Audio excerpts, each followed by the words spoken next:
How to choose your shortcut bar on Facebook.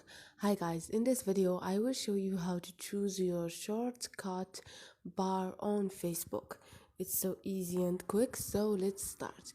First thing, go to your Facebook and now click on those three lines up there and click on the setting icon beside the search icon.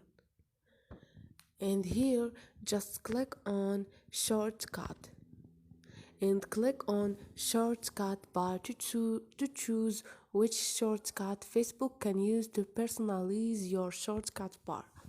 And here you can choose you can pin any shortcut. You can pin up to 3 shortcuts to keep them in your shortcut bar. And this is it guys, hope this video was helpful to you, and if you like the video don't forget to subscribe and like.